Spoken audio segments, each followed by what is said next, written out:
The rain fell against the windows of the Pemberton townhouse in a steady, melancholic rhythm that echoed the quiet desolation of Rosalind Ashworth's heart. It was autumn in London, 1818, and the world beyond the glass panes shimmered with that peculiar grey light that seemed to drain colour from everything it touched, leaving only shadows and the memory of brighter days. She stood at the window of the drawing-room, her slender frame draped in a gown of sombre dove grey, not quite mourning, but never anything approaching gaiety, and watched the carriages pass on the street below, their wheels splashing through puddles that reflected the leaden sky. At 23, Rosalind possessed a beauty that seemed somehow muted, as though life had taken an eraser to her more vibrant qualities and left only the softest, most subdued outlines. Pale skin that rarely saw sunshine, dark hair arranged in the simplest of styles, eyes of hazel that might once have sparkled with mirth but now held only a careful, watchful stillness. She was companion to Lady Pemberton, an elderly widow of impeccable respectability and diminishing social energy, a position that suited Rosalind perfectly, for it allowed her to exist on the very periphery of society, present but not participating, visible but not truly seen. "Rosalind, dear, you shall catch a chill standing by that draughty window." Lady Pemberton's voice drifted from her chair by the fire, gentle and concerned in the way of one who had grown genuinely fond of her quiet companion. Rosalind turned with a small, practiced smile, the kind that conveyed pleasantness without revealing anything of substance. "Forgive me, my lady. I was merely watching the rain." But she had not been watching the rain at all.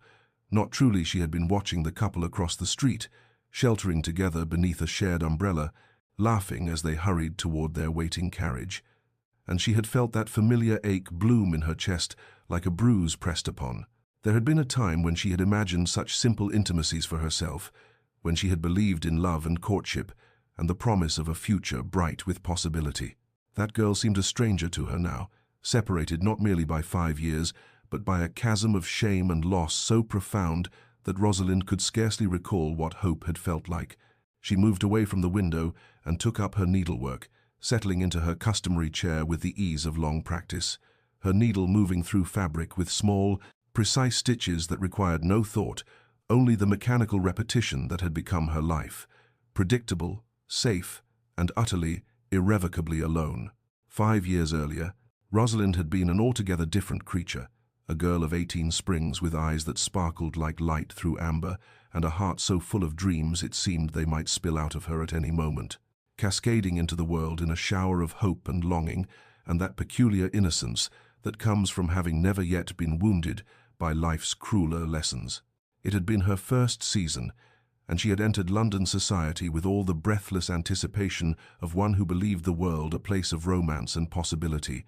where handsome gentlemen swept maidens off their feet, and love conquered all obstacles with the ease found in the novels she had devoured in her father's library. Her mother had presented her at court, her gown of pristine white, a testament to her purity and the bright future that seemed to stretch before her like an endless summer day. She had danced at Almack's, attended garden parties at grand estates, and felt the exhilarating rush of being young and admired, and full of the conviction that something marvelous awaited her just around the corner. And then she had met him, Lord Edmund Ashcroft, with his golden hair that caught the candlelight, and his poet's tongue that wove words into spells of such beauty that she had been utterly, foolishly, catastrophically enchanted. He had been perhaps 27, possessed of that dangerous combination of charm and Welshmers that made impressionable young ladies believe they alone could heal whatever hidden wound had made him so attractively melancholic. He had quoted Byron to her at a musicale, his voice low and intimate, as though the words were meant only for her ears, and she had felt herself falling even then, tumbling into an infatuation so complete it obliterated every cautionary tale her mother had ever whispered about Rake's progress and broken hearts. There had been midnight meetings in the Ashworth garden, arranged through notes passed by her maid who had thought it all terribly romantic, and in those moonlit encounters Edmund had spoken of love, eternal, and souls destined to intertwine, had kissed her with a passion that made her forget every warning about propriety and consequence. He had given her a volume of sonnets inscribed with promises of devotion, had touched her face with fingers that trembled, or had she only imagined that trembling, projecting onto him her own earnest emotion, and had, on a night when the stars seemed to conspire with her reckless heart, led her into the gardener's cottage and persuaded her, with words of love and forever and trust, to surrender the one thing society decreed she must preserve until marriage. She had given herself to him completely, believing with every fiber of her naive being that this was merely the prelude to a lifetime together, that his whispered words of devotion were as binding as any wedding vow, and that the physical union they shared was the natural expression of a love too powerful to be constrained by convention. The morning after that fateful surrender in the gardener's cottage, Rosalind had awakened with her heart full of dreams and her mind already spinning with imaginings of the proposal that must surely come, the wedding that would sanctify what had passed between them,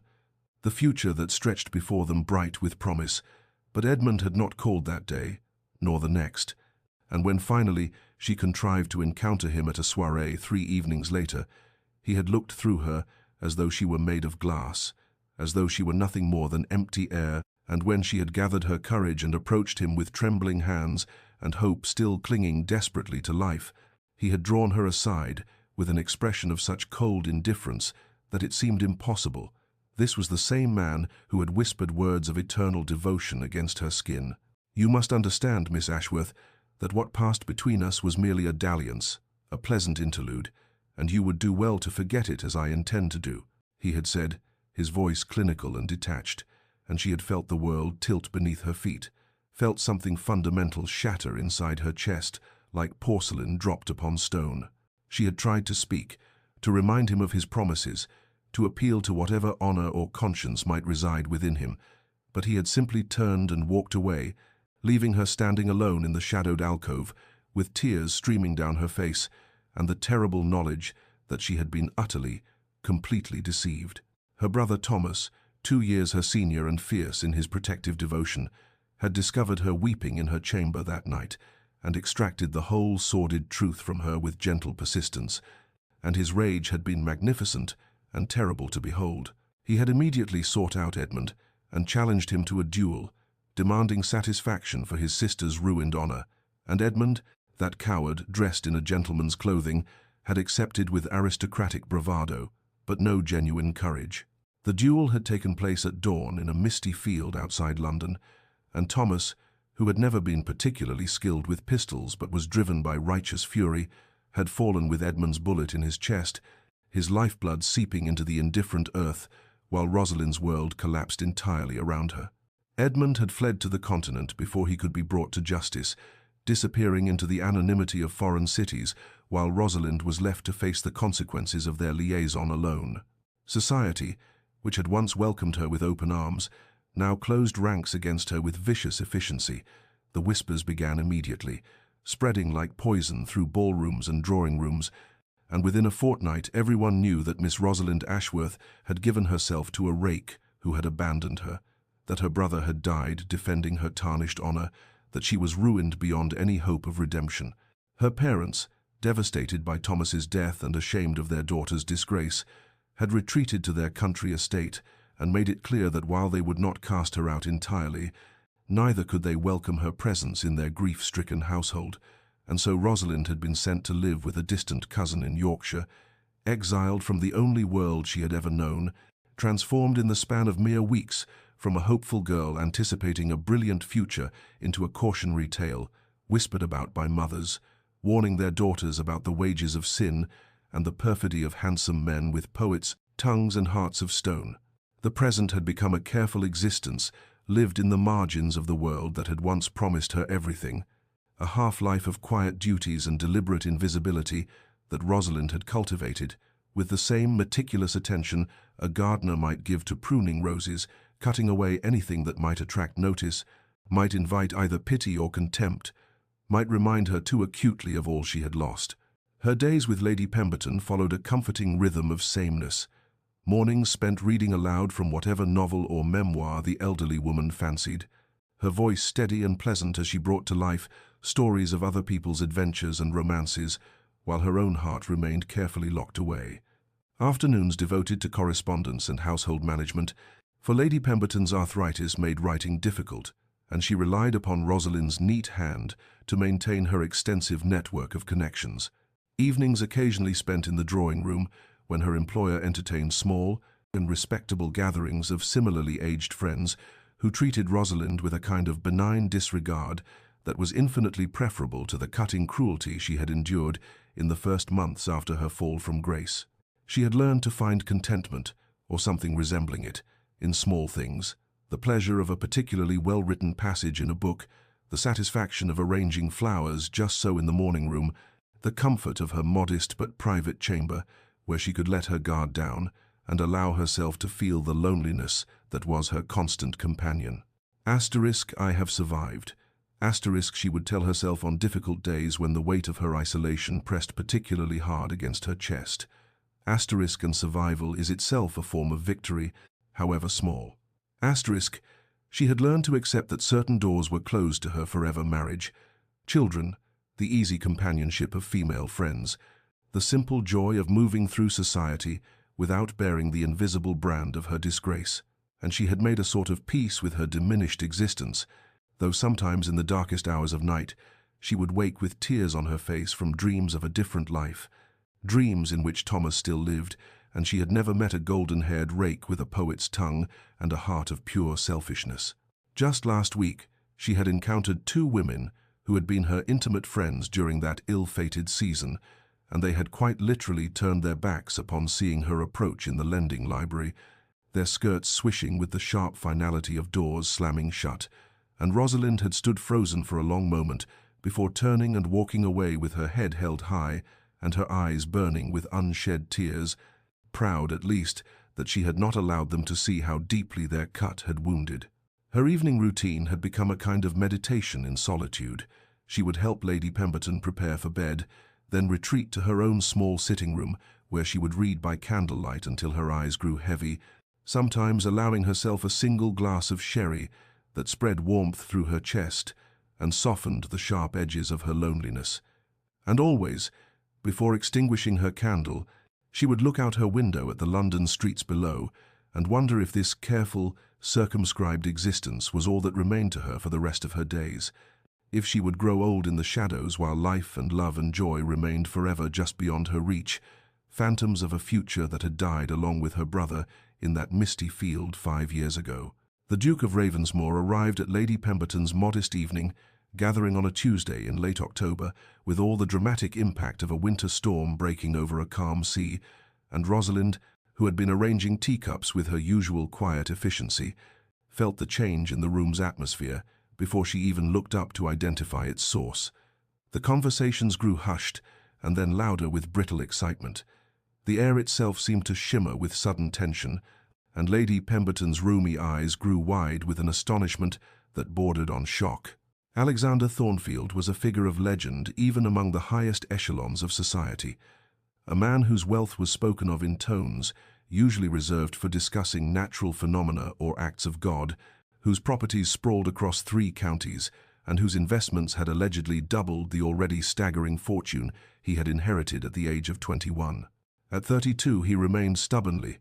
almost defiantly unmarried despite the determined campaigns of every ambitious mama in London, and his reputation was that of a man more interested in intellectual pursuits than social ones. He was known to spend months at his country estate, absorbed in his extensive library,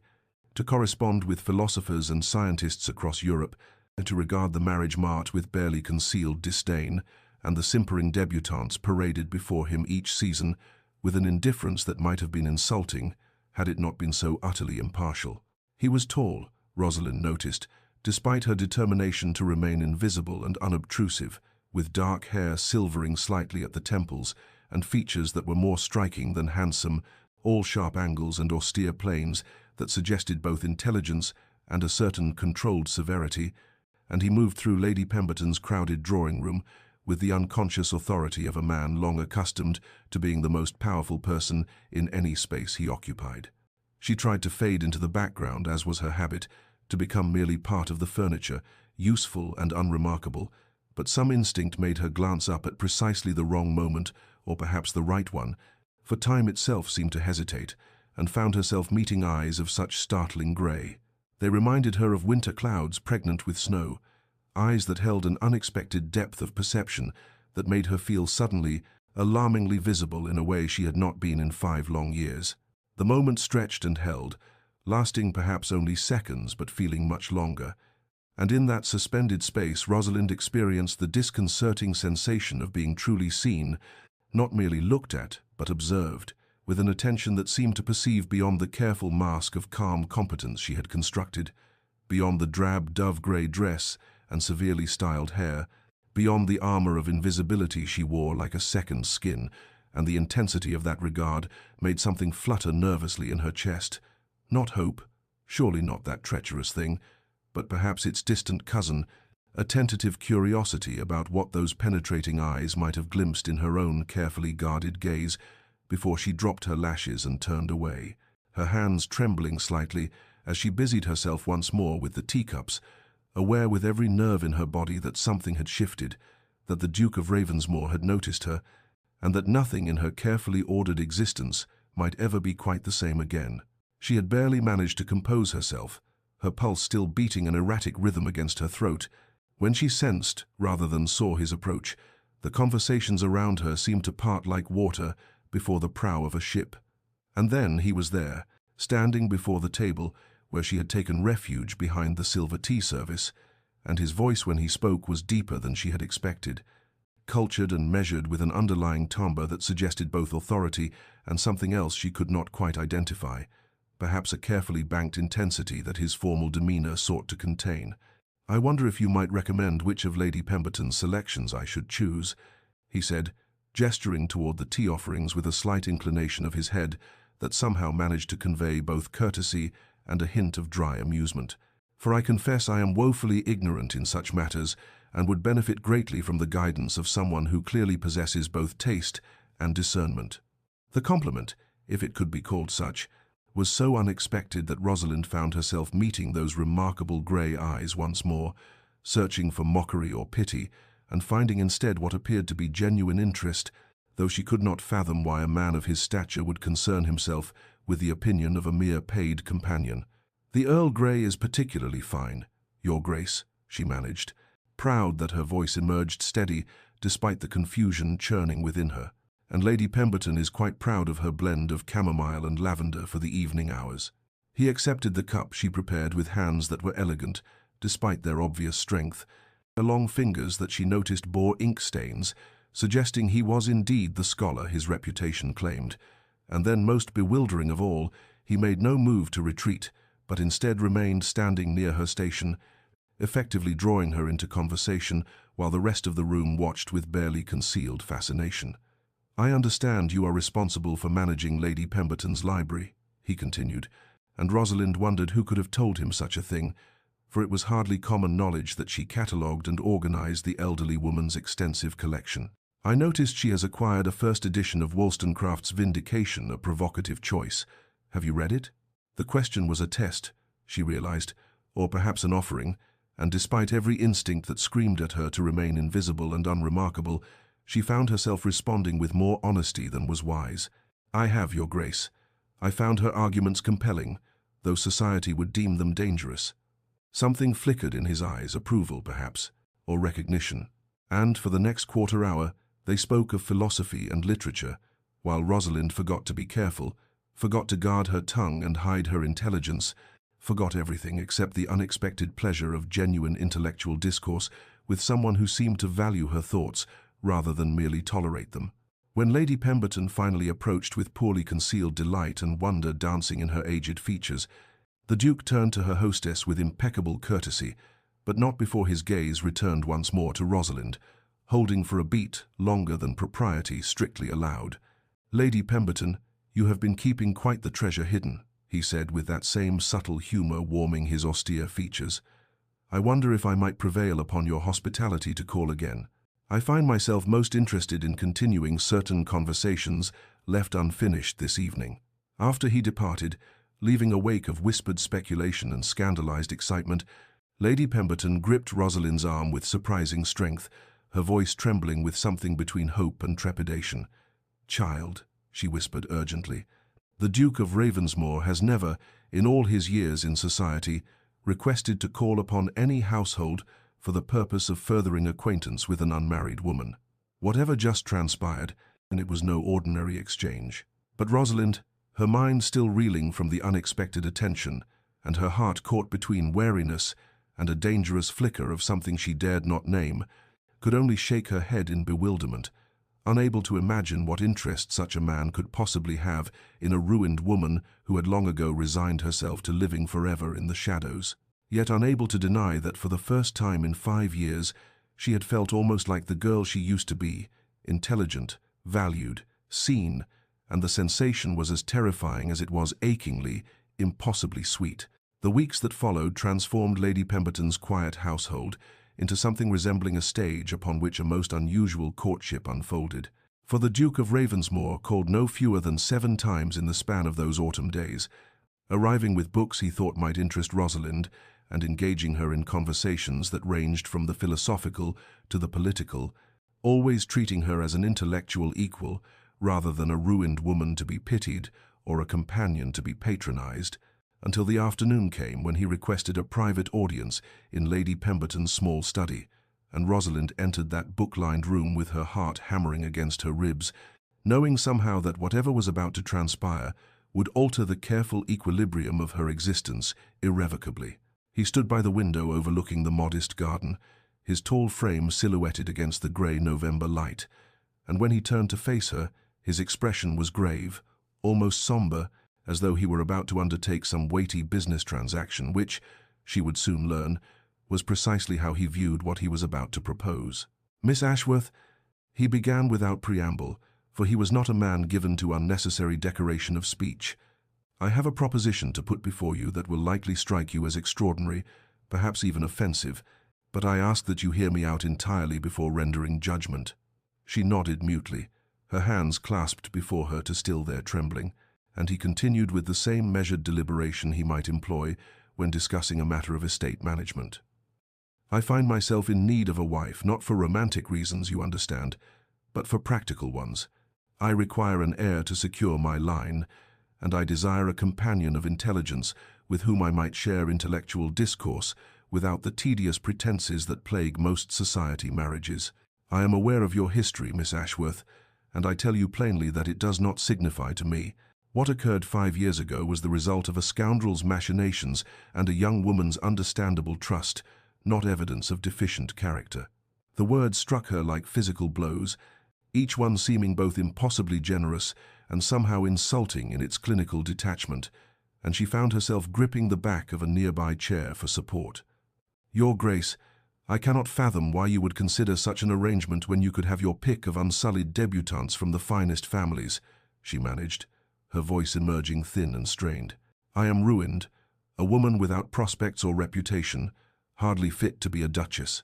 His grey eyes held hers with unwavering steadiness, and she saw in them a complexity that belied his austere demeanour, pain carefully controlled, determination born of some past wound, and something that might have been loneliness, though he would never name it such. "It is precisely because of your circumstances that you are ideal for what I propose," he said quietly. "I do not want a wife who will harbour romantic expectations I cannot fulfill. I do not want a marriage complicated by sentiment or the inevitable disappointments that follow when affection proves insufficient to sustain a union. What I offer is honest partnership, built on mutual respect and clearly defined terms. You would have my name, my protection, my fortune at your disposal, and complete restoration in society's eyes. In return, I ask only for heirs and companionship, nothing more." The proposal was so shocking in its cold practicality, so utterly devoid of anything resembling courtship or affection, that Rosalind found herself shaking her head in instinctive refusal, even as part of her mind recognized the extraordinary opportunity being presented. "I cannot, Your Grace," she whispered, though whether she was protecting him from a ruined woman's taint or protecting herself from inevitable hurt, she could not have said. "I cannot accept such generosity when I bring nothing but shame to the arrangement." He moved then, not toward her but to the chair opposite, settling into it with a heaviness that suggested the weight of more than just physical form, and when he spoke again his voice had lost some of its clinical detachment, revealing beneath the carefully constructed reserve a vulnerability that shocked her more thoroughly than his proposal had done. "Perhaps," he said quietly, his gaze fixed on his hands rather than her face, I should tell you why I seek such an arrangement, for you deserve to understand that this proposition does not stem from charitable impulse or noble condescension, but from my own wounds and the lessons they have taught me about the dangers of sentiment." He paused, seeming to gather himself, and Rosalind found herself sinking into the chair he had indicated, compelled by the shift in his demeanor from ducal authority to something far more human. "When I was 24, I believed myself in love with a woman, the daughter of an earl, beautiful and accomplished, everything society deemed appropriate for a future duchess. I courted her with all the romantic fervor of youth, wrote her poetry, imagined our future, opened my heart with a completeness I now recognize as foolish. On the eve of our engagement announcement, I discovered her in the conservatory with my closest friend, and the cruelty of their laughter as they discussed how easily I had been manipulated for the sake of my title and fortune." His voice broke almost imperceptibly, and Rosalind felt her heart constrict with unexpected sympathy. "That night taught me that romantic love is at best an illusion, and at worst a weapon by which the unscrupulous exploit the foolish. I determined then that I would never again allow sentiment to cloud my judgment or make me vulnerable to betrayal. But time passes, duty demands heirs, and I find myself in need of a practical solution." He looked up then, his grey eyes meeting hers with such stark honesty that she felt the impact of it, like a physical touch. "You speak of bringing shame to this arrangement, Miss Ashworth, but I tell you plainly that I view your circumstances as an advantage rather than a detriment. You have no illusions about love or romance. Life has stripped them from you as thoroughly as betrayal stripped them from me. You would enter this marriage with clear eyes and realistic expectations, seeking security and restoration rather than affection that inevitably curdles into disappointment or manipulation. I can offer you protection that extends beyond mere financial security. My name carries enough weight to silence even the cruelest gossips. My connections are sufficient to restore your position in society completely,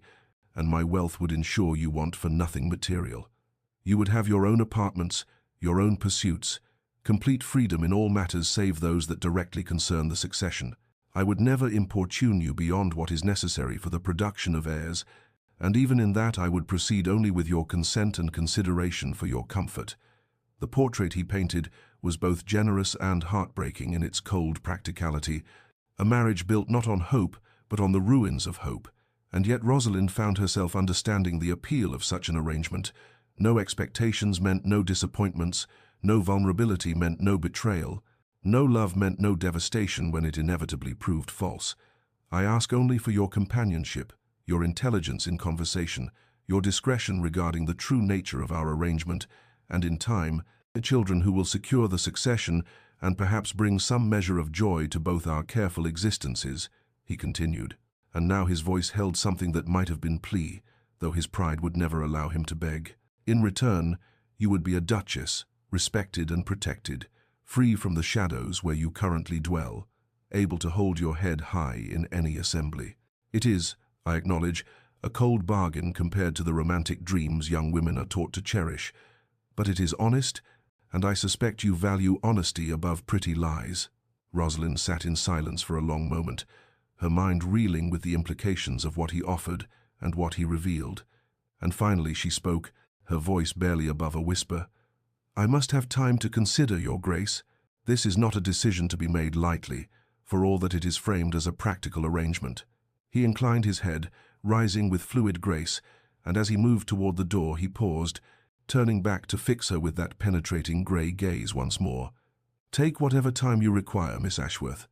I am a patient man, and this is too important a decision to be rushed. But know this, I would not have made this offer if I did not believe we could build something worthwhile together, even if that something bears little resemblance to what others call marriage." That evening found Rosalind in her small chamber at the top of Lady Pemberton's townhouse, seated by the window where rain now fell in earnest against the glass, each droplet a mirror to the tumultuous thoughts cascading through her mind as she contemplated the extraordinary proposal that had upended the careful resignation with which she had clothed herself these past 5 years. Asterisk, to be a duchess, asterisk, she thought,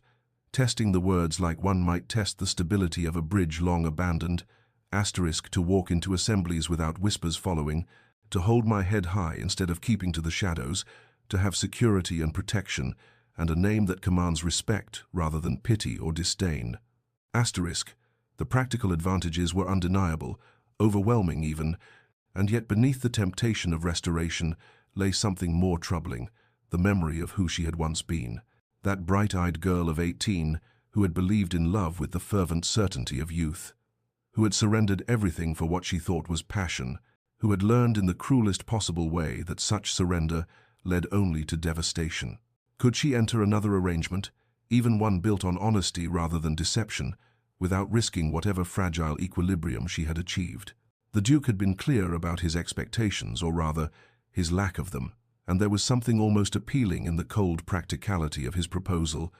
a marriage without the dangerous illusions that had destroyed her before.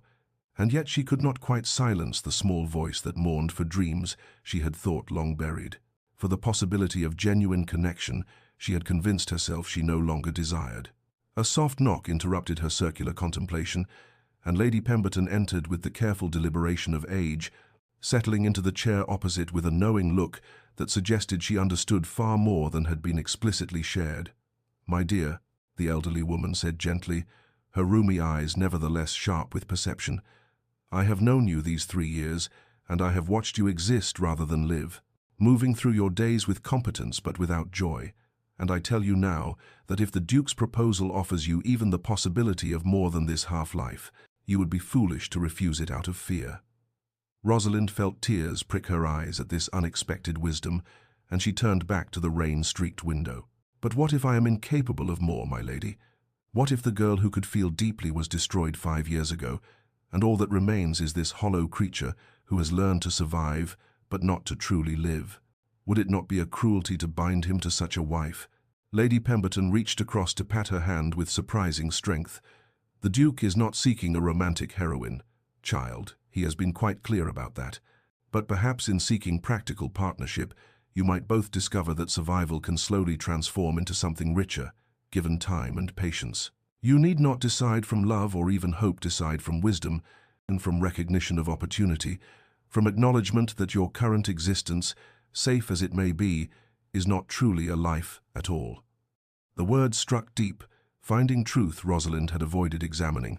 and as the evening deepened into night, she sat long in contemplation, weighing fear against possibility, until finally, as the clock struck midnight, she realized her decision had already been made, not from hope, for she had learned the danger of hope, but from the simple recognition that remaining in shadows was itself a kind of death, and the Duke's cold bargain offered at least the chance of stepping back into the light, however carefully, however guardedly, however much she protected the battered remnants of her heart. The announcement appeared in the Times 3 days after Rosalind sent word of her acceptance,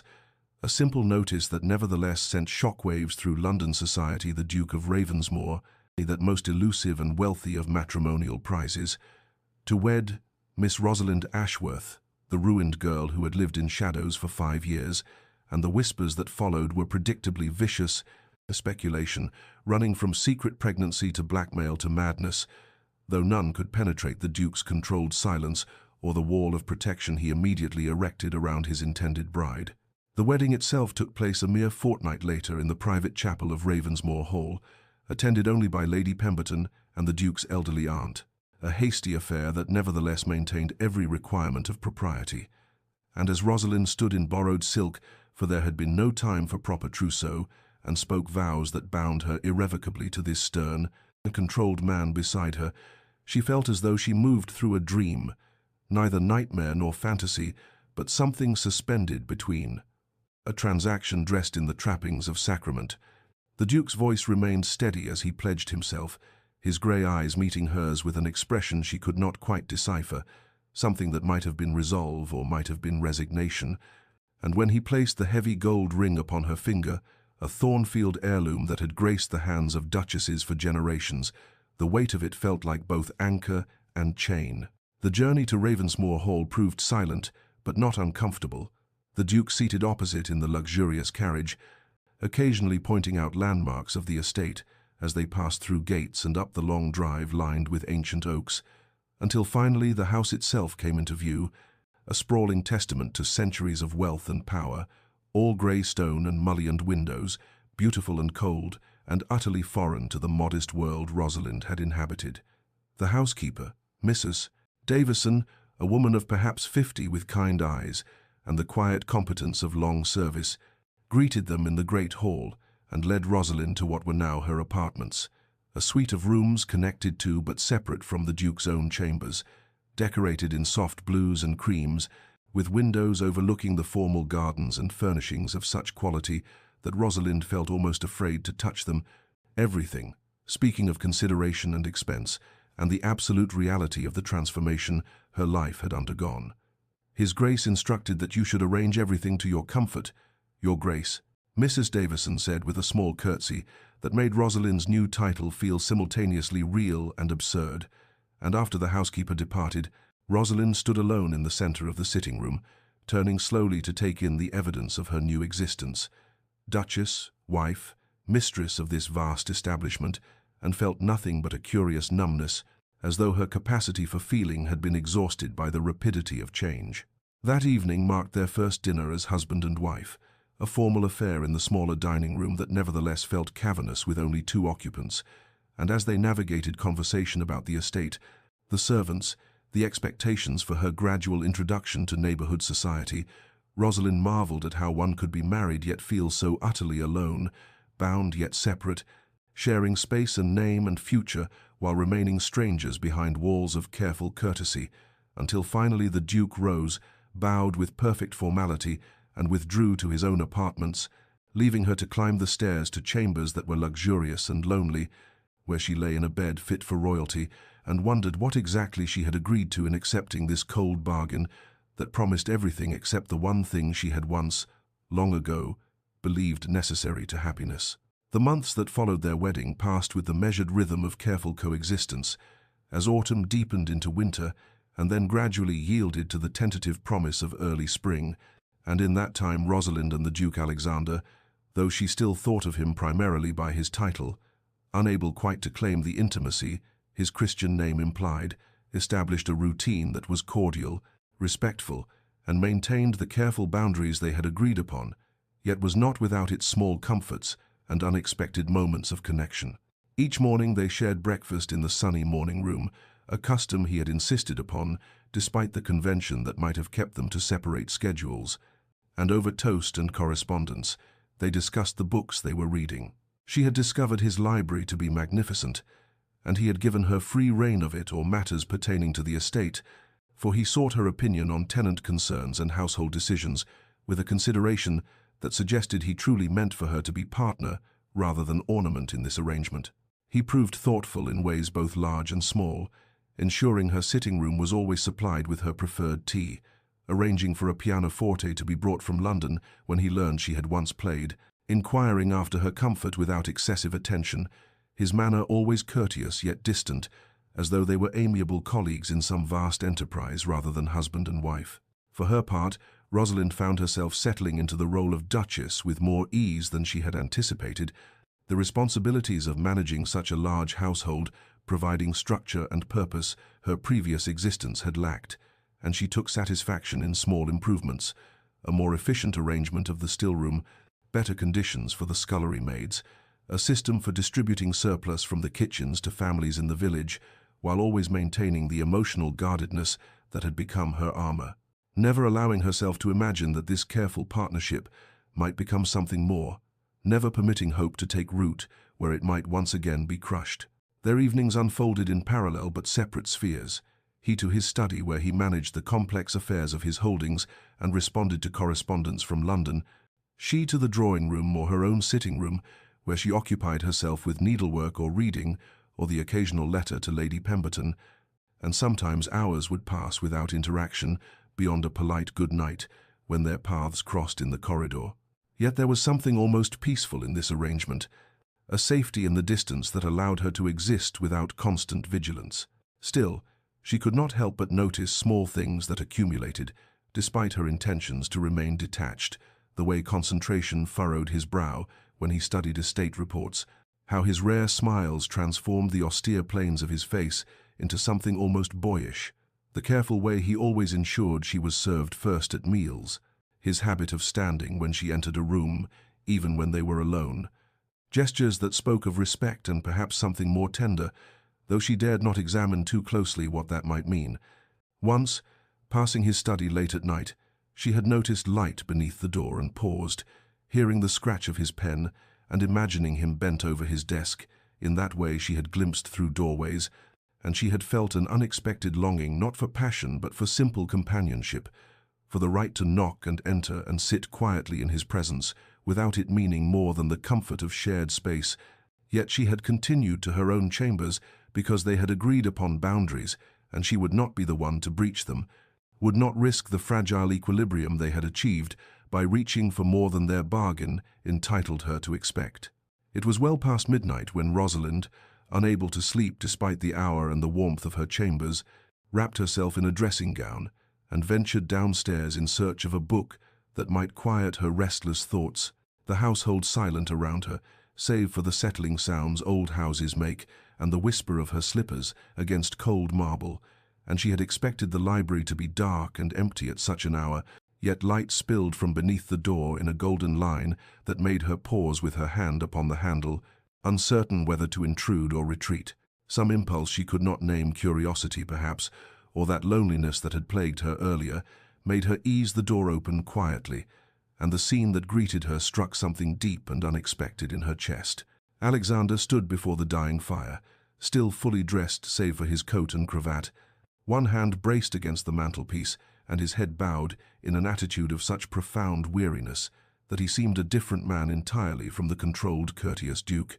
She breakfasted with each morning, all his careful composure stripped away to reveal something raw and human and achingly vulnerable. She should have withdrawn, should have respected his privacy as he had always respected hers, yet something held her frozen in the doorway, and perhaps he sensed her presence, or perhaps the draught from the corridor alerted him,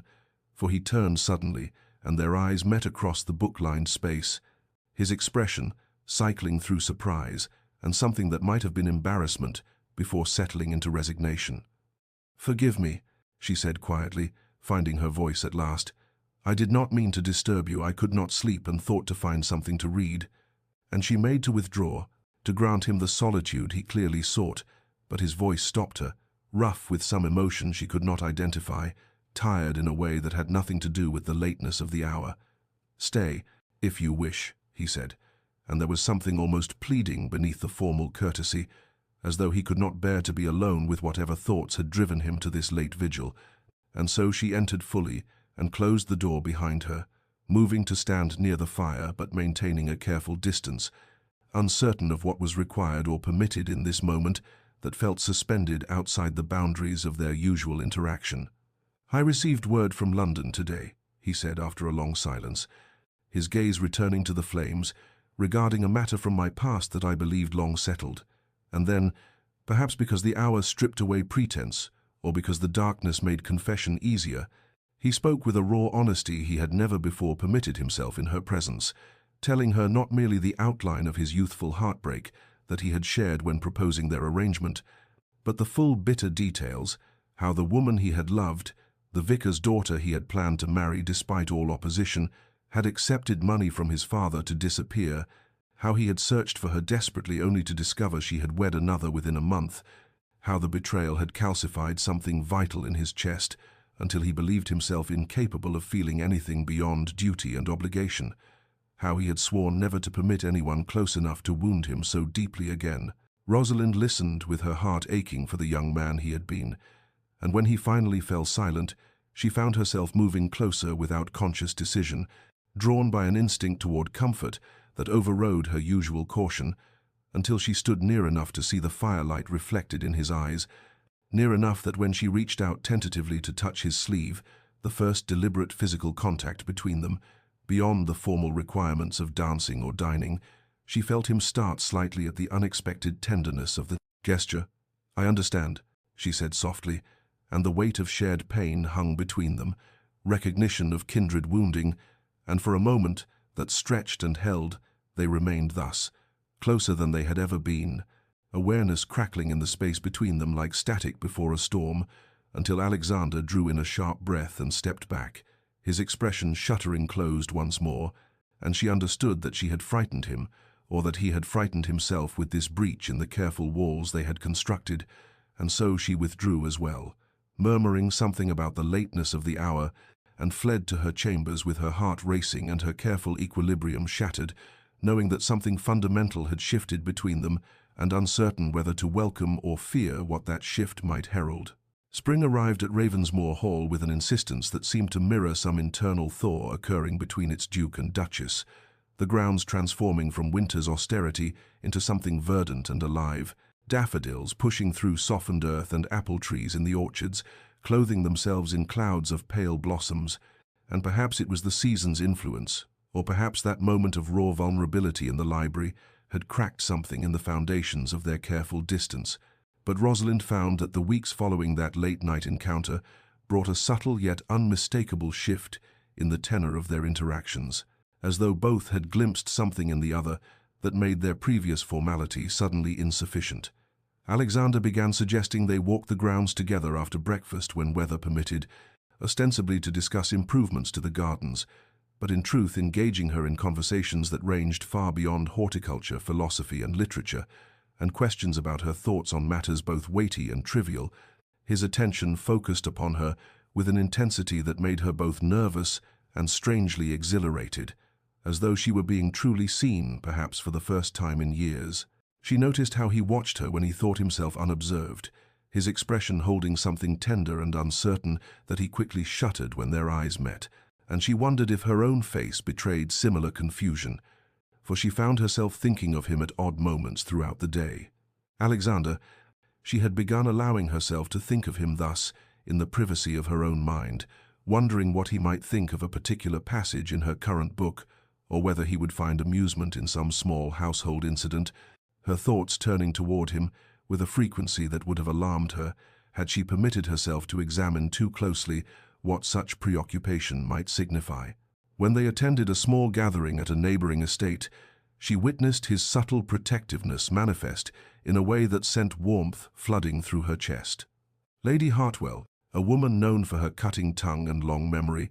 made some carefully barbed remark about hasty marriages and charitable impulses, the implication clear even through the veneer of politeness, and before Rosalind could summon a response, Alexander was there, his voice cool as winter steel, as he delivered a rejoinder so perfectly calibrated to put the woman in her place without descending to actual rudeness that several nearby guests barely concealed their smiles, his hand coming to rest briefly at the small of Rosalind's back in a gesture of unmistakable solidarity that made her want to weep with gratitude and something deeper she dared not name. Later that same week, his cousin Gerald arrived for a brief visit and proved himself possessed of unfortunate opinions about Alexander's management of certain estate matters. His criticism, delivered with the presumption of one who believed family connection, entitled him to pronounce judgment, and Rosalind surprised them both by speaking up firmly in defense of decisions she had witnessed firsthand, her knowledge of the particulars silencing Gerald's objections and earning her a look from Alexander that held such frank admiration and perhaps affection that she felt it like a physical touch, and in the quiet of her chambers that evening she was forced to acknowledge what she had been avoiding for weeks. That regard had grown beyond their careful arrangement into something far more dangerous, that she cared for this man, who was her husband in name but not in truth,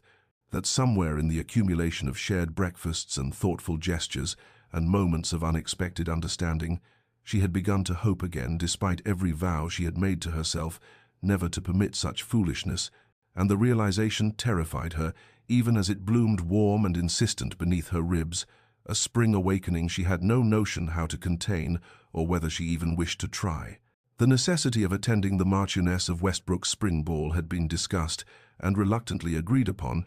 for Alexander's position demanded occasional appearance at such significant social events, and Rosalind had begun to feel strong enough in her identity as his Duchess to weather the scrutiny such occasions inevitably brought. Yet as their carriage rolled through London's lamplight streets, she felt an unease she could not entirely attribute to the usual anxiety such gatherings provoked, some instinct whispering warnings she could not articulate even to herself, as Alexander handed her down and they ascended the marble steps into the glittering crush of society at its most resplendent. The evening proceeded, as such events always did, Careful conversations and practiced smiles, Alexander's steady presence at her side like an anchor, several ladies who had previously cut her, now offering cautious civility, given her elevated position, and she was beginning to relax into the familiar rhythm when she felt it, that prickling awareness of being watched by eyes that held neither admiration nor mere curiosity, and she turned almost against her will to scan the crowded ballroom until her gaze locked with one she had not seen in 5 years, yet would have recognized anywhere, in any circumstance, until her dying day. Edmund Ashcroft stood near the terrace doors, older and harder than she remembered, but unmistakably himself, his handsome face turned toward her with an expression that mingled calculation and something that might have been regret, and the world seemed to tilt sickeningly beneath her feet, all sound fading to a distant roar as 5 years collapsed into nothing, and she was 18 again. Ruined and desperate and abandoned, she must have made some sound, or perhaps Alexander simply felt her distress through whatever connection had grown between them,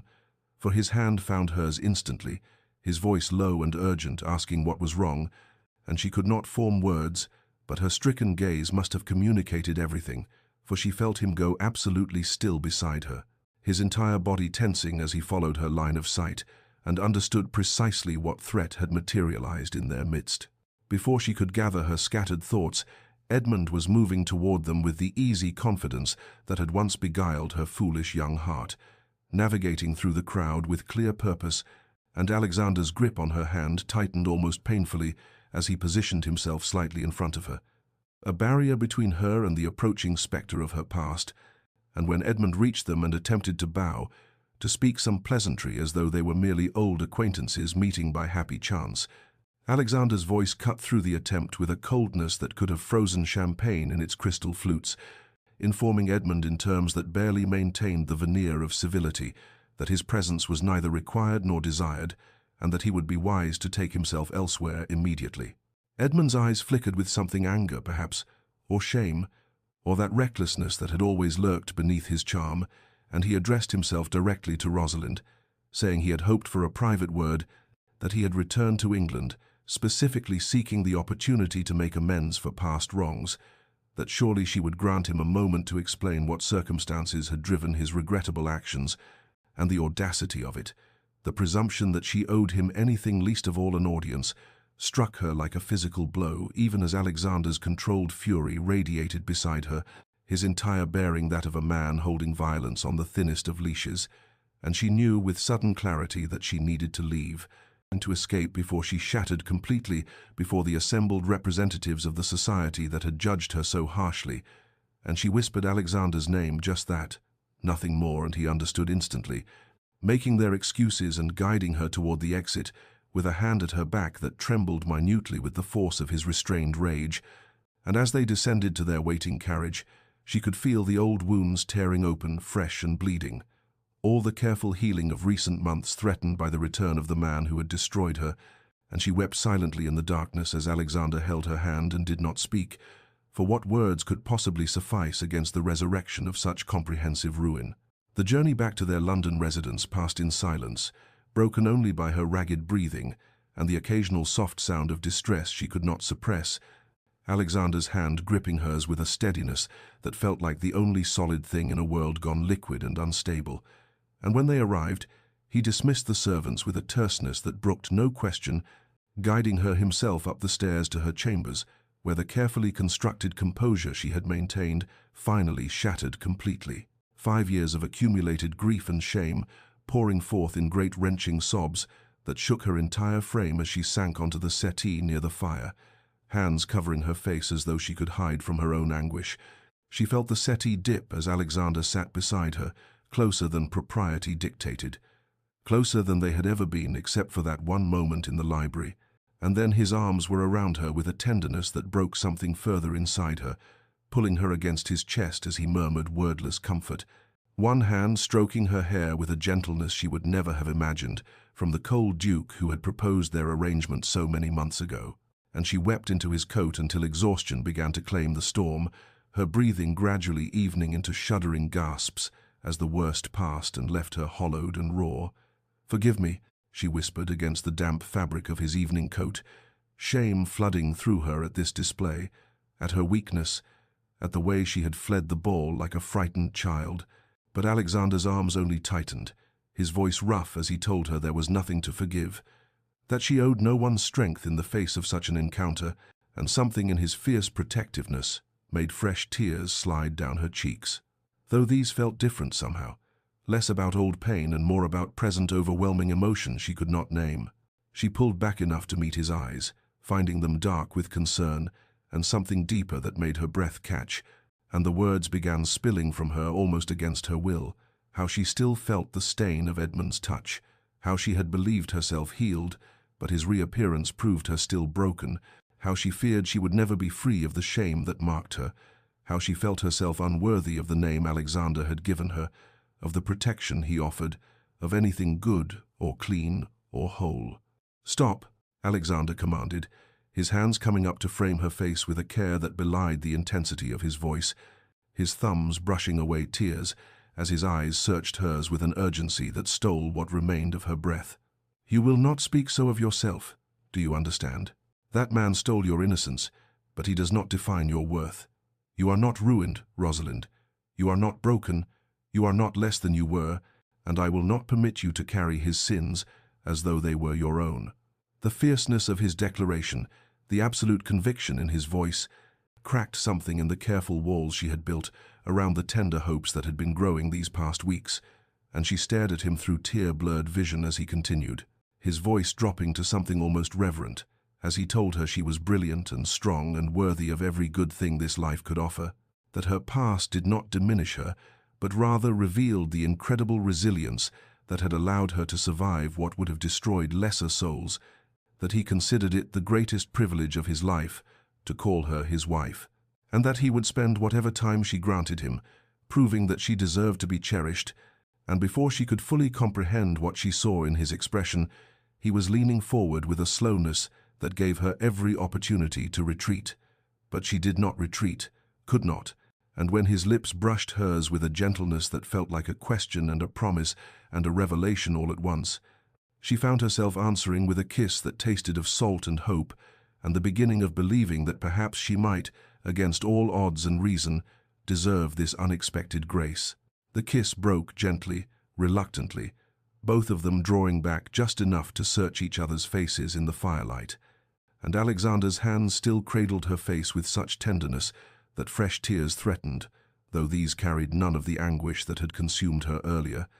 And when he spoke, his voice held a tremor she had never heard from the composed Duke who had proposed their arrangement with such clinical precision, telling her that he needed to confess something that he had sworn to himself would remain forever unspoken, that he had entered their marriage with every intention of maintaining the emotional distance he had promised,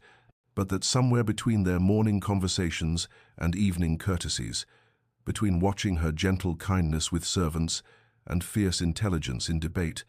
between 1,000 small moments he had not recognized as significant until their cumulative weight became undeniable, he had fallen utterly and irrevocably in love with her, and he understood this confession violated the terms of their arrangement. But he could no longer pretend indifference when Edmund's reappearance had crystallized the terrifying truth that he would destroy any threat to her well-being, without hesitation or regret, that his careful control was nothing against the fierce protectiveness and desperate devotion she inspired. Rosalind stared at him in wonder and terror both, for his words offered everything she had ceased, believing she might ever possess. Yet accepting them meant rendering herself vulnerable in ways that still terrified her, despite the healing these months had wrought. And her voice shook as she told him she did not know if she possessed the courage to trust love again, that Edmund's betrayal had taught her that hearts were treacherous things that transformed overnight from devoted to indifferent, and what promise could Alexander offer that he would not likewise discover her insufficient and withdraw the regard he now professed so earnestly. Something shifted in Alexander's expression, an acceptance of her fear without offense, and he took her hands in his with deliberate gentleness, telling her that he offered no promises save those already made at their wedding, fidelity, respect, partnership, but that he would prove through actions rather than words the constancy of his attachment, that he would wait however long she required to feel safe in believing him, that their marriage would proceed precisely as she wished, whether she ever returned his feelings or not, for loving her did not entitle him to demands or expectations, but rather obligated him to honor her needs above his own desires. And if she needed time, then time, she would have, months or years or forever if that was what her healing required. The patient devotion in his declaration, the complete absence of pressure or expectation, cracked something fundamental in the walls she had built around her battered heart, and she found herself confessing in whispered fragments that she thought perhaps she was already halfway to loving him, that the regard she had told herself was merely friendship and gratitude had deepened into something that frightened her with its intensity, that she wanted desperately to believe in the possibility of genuine love, but scarcely knew how to silence the voices that insisted she did not deserve such grace. And Alexander pulled her close again, his lips brushing her forehead as he murmured that they would learn together, that they would build something true from the foundation of their honest arrangement, that he would spend whatever remained of his life proving himself worthy of the extraordinary gift of her trust. And as she rested against his chest, listening to his heartbeat strong and steady beneath her ear, she felt something she had not experienced since before Edmund's betrayal. Hope, fragile and tentative but undeniably real, that perhaps love might not inevitably end in abandonment, that perhaps she might risk opening her wounded heart once more and find not destruction, but healing in the devotion of a man who had somehow learned to see past her ruination to the woman who had survived it. The morning broke cold and clear, winter's first breath frosting the windows of their London residence, and Alexander rose with a purpose that Rosalind recognized in the set of his shoulders as he dressed with particular care.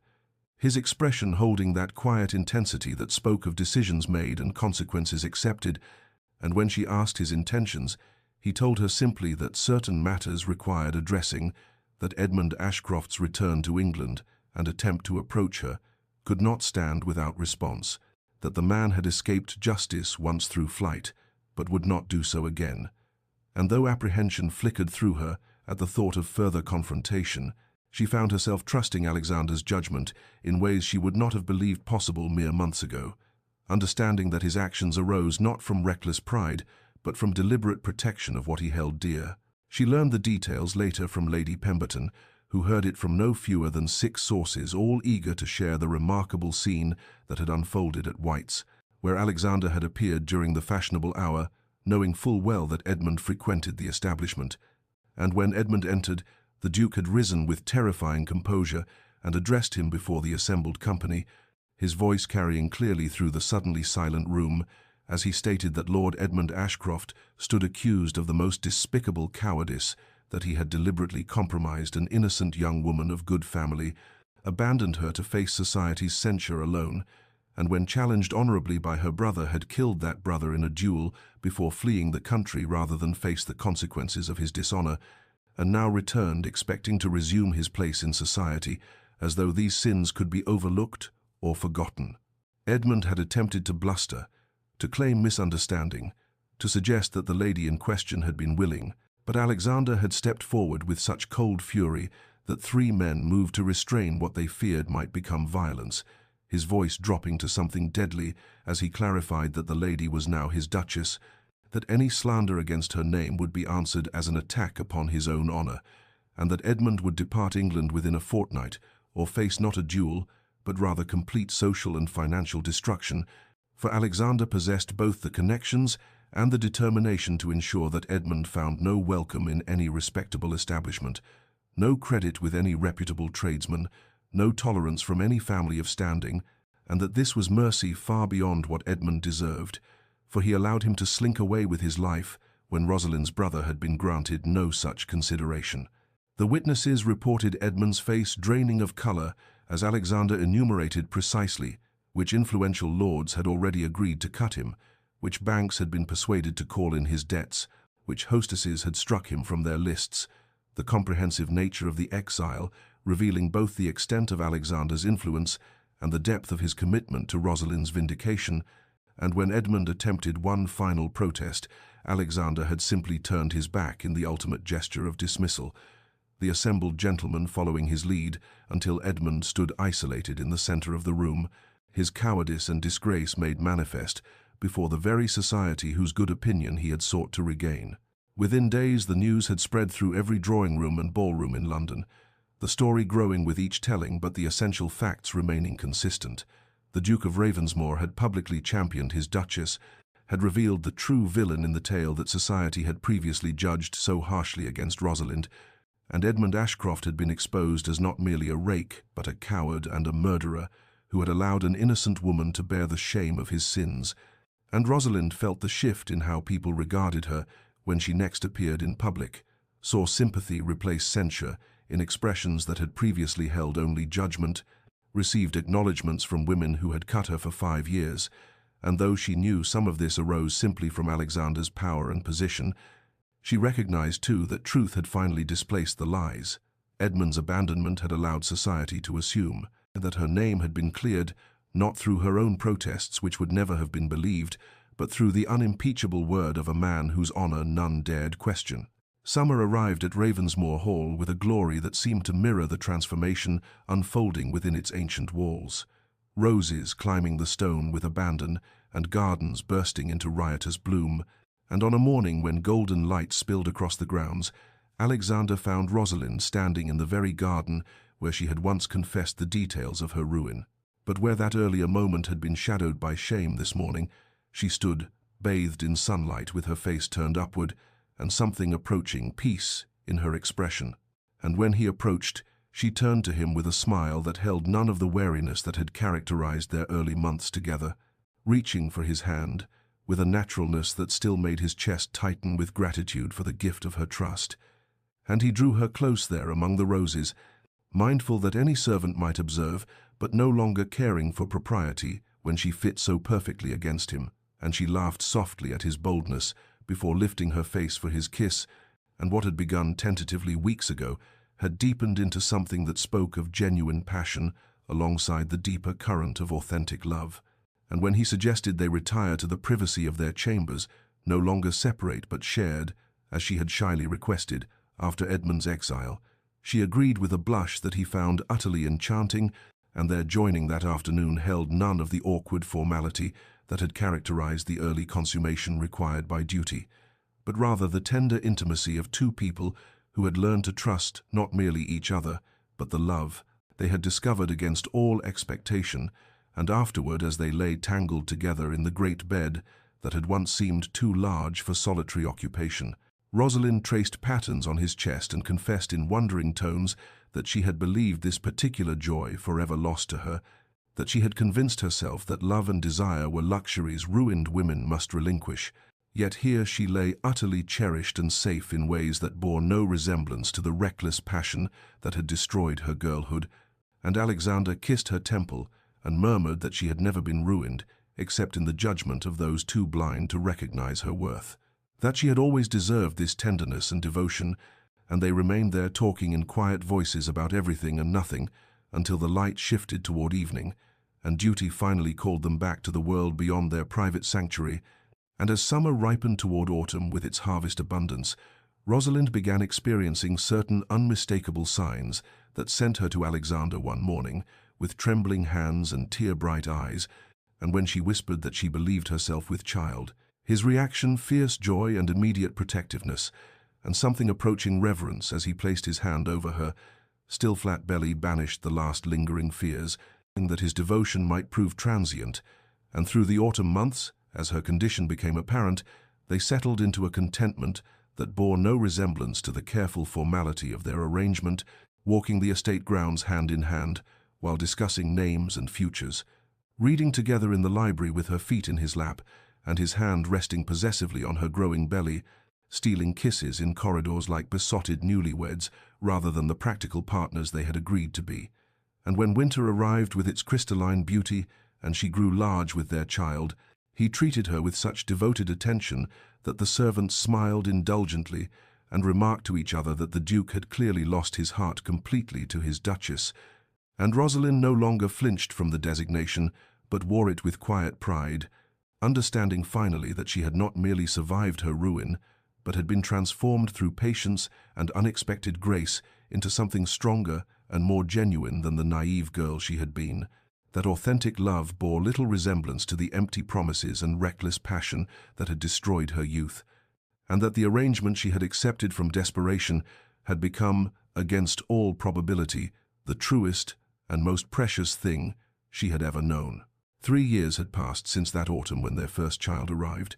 and Ravensmoor Hall had transformed from the quiet, formal estate of Alexander's bachelor years into something altogether warmer, filled with the sounds of childish laughter and the comfortable chaos that accompanied young life. And on a morning in early spring, Rosalind stood at the nursery window, watching Alexander on the lawn below, with their daughter Catherine, who had just turned 3, and their son Thomas, barely 18 months, Alexander having abandoned all ducal dignity to chase them through the gardens while they shrieked with delighted terror, and the sight made something expand in her chest, with such force that she pressed a hand there, as though to contain the overwhelming gratitude for this life she had never imagined possible in those dark years when she believed herself forever marked by shame. And when Alexander glanced up and caught her watching, his face broke into that particular smile he reserved only for her, unguarded and genuine, and holding such clear devotion that even now it sometimes made her breath catch, and he scooped Thomas onto his shoulders and took Catherine's hand and led them back toward the house, calling up that surely their mother would join them for their walk to the lake. And she hurried down to meet them with her own face bright with answering joy, and Catherine launched herself at Rosalind's skirts, declaring that Papa had promised they might feed the swans, and Thomas reached for her with chubby arms, and Alexander drew close to kiss her temple in casual affection that spoke of absolute comfort and security, murmuring that she looked particularly lovely this morning, and she leaned into him briefly, savoring the solid warmth of him and the knowledge that this intimacy would never diminish, that the love they had built from such practical beginnings had only deepened with time and challenge into something unshakable. And as they walked together toward the lake with the children running ahead and circling back like delighted puppies, Alexander took her hand and said quietly that he had been thinking how remarkable their journey had been, how the arrangement he had proposed from pragmatic necessity had become the greatest blessing of his life, and she squeezed his fingers and replied that she had been ruined at 18 and believed her life effectively over, yet here she stood at 26, more truly happy than that naive girl had ever dreamed possible. And he stopped there on the path and turned her to face him properly, his hands coming up to frame her face with infinite gentleness, as he told her what he had told her countless times, but which she never tired of hearing, that she had never been ruined, except in the estimation of fools, that she was the finest woman he had ever known, that he thanked Providence daily for the chance encounter that had brought her into his life. And she rose on her toes to kiss him there, in full view of anyone who might observe, no longer caring for society's judgment, because she had learned finally that true worth was not determined by the opinions of others, but by the love one gave and received, by the life one built through patience and courage.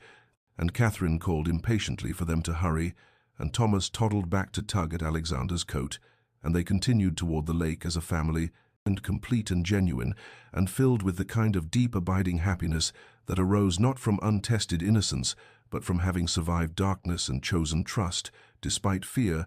And Rosalind understood with crystalline clarity that her ruin had paradoxically led her to redemption, that the shame she had carried for so long had been transformed, through Alexander's steadfast devotion, into something approaching wisdom, and that the arrangement proposed by the coldly intellectual Duke had become the truest love story she could have imagined, built on honesty and respect, and the daily choice to cherish what they had built together.